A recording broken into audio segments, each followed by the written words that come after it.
Let's just dive right in. Have you ever wondered what would happen if you systematically stripped away everything?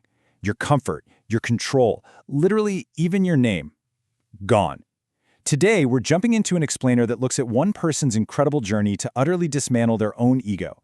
We're going to explore 3 radical social immersions designed to break a person down to zero, and then rebuild them with profound empathy. And this isn't just about enduring physical pain. It's really about walking a mile in someone else's very, very uncomfortable shoes. So, to truly understand the invisible struggles people face every day, content creator Omar Farouk decided to totally strip away his normal, comfortable life. He literally left his name at the door, declaring, "I am not a creator, I am just number 402." Over the course of 3 distinct, intense immersions, he became nothing but a number. He survived freezing streets as a homeless man, endured a grueling military boot camp, and, believe it or not, strapped into a highly realistic pregnancy simulator. Now, the core thread connecting all these wildly different environments is a concept called destroying the ego. Basically, it's the systematic stripping of personal identity, comfort, and control. You might be thinking, why on earth would anyone willingly do this? Well, it's actually a survival tactic.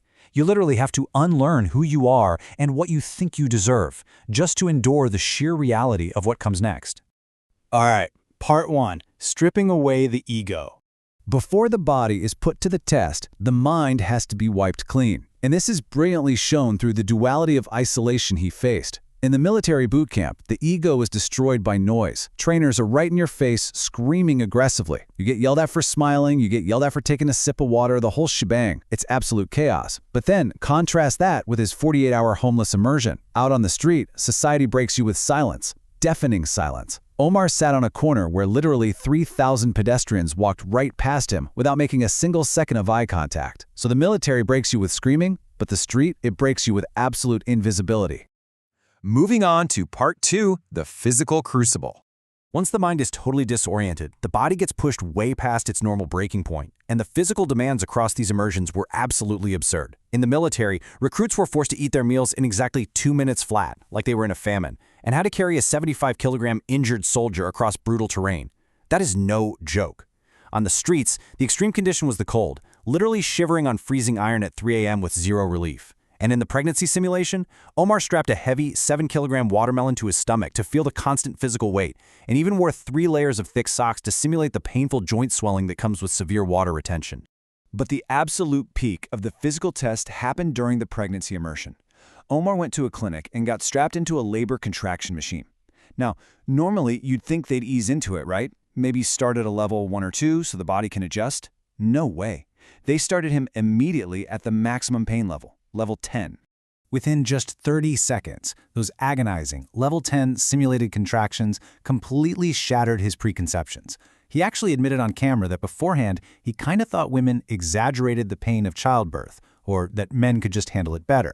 Yeah, scratch that. That illusion evaporated instantly. He ended up tapping out, admitting through tears, "I expected something, but it turned out worse than I thought. I'm gonna cry."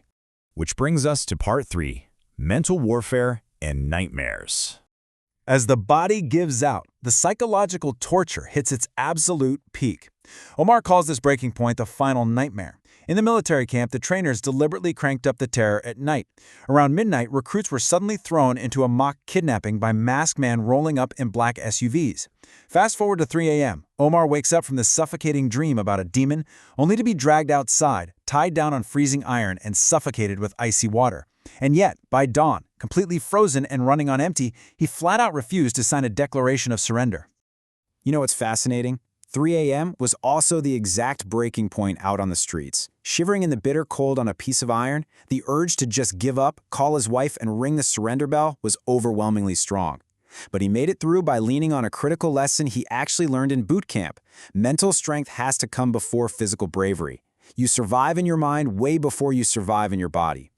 Let's head into part 4, brotherhood and betrayal.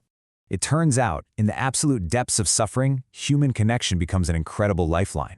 These intense situations forged really profound bonds. Out on the freezing streets, Omar shared a single tiny piece of bread with 2 other homeless men, guys he affectionately called number 250 and number 332, and they treated that scrap of bread like an absolute feast just to survive the night together. In the military, he actually befriended a fierce street fighter right after a brutal mountaintop boxing match against him. That shared suffering built this unbreakable, unspoken brotherhood. But that newfound brotherhood got put to the ultimate test. Listen to this. It's like something out of a movie. A peaceful, smiling soldier named Rashid gets unexpectedly moved to the bunk right beneath Omar. Something just felt incredibly off to him. So in the pitch black, Omar leans over and straight up asks, "Rashid, you're a spy, right?" Rashid totally denies it, but the very next day, right in the middle of some grueling physical punishment, Rashid just casually walks up, rings the surrender bell, and puts on a trainer's t-shirt. He was a spy all along. The commanders planted him to test the recruits' morale from the inside. Crazy, right? And finally, Part 5, the ultimate epiphany. So what happens when the pain actually stops? When the 48 hours on the street or the brutal 7 days of boot camp are finally over, and Omar goes home to a warm, comfortable bed? We really have to ask, what permanent lessons stick around after these temporary nightmares fade? The lessons he walked away with are incredible, really acting like hard-earned trophies. First, mental strength and intelligence will always take you further than just pure physical bravery. Second, simply having a secure roof over your head is a massive luxury that we routinely, almost dangerously take for granted. Third, mothers are basically supernatural beings for enduring the immense pain of childbirth. And finally, he learned that the homeless people we walk past every single day, they are literally soldiers fighting a very real, unseen war for survival. The pregnancy simulation ended with this deeply moving moment of humility. It brought Omar to say, "Lord, have mercy upon them, as they cherished me in my childhood."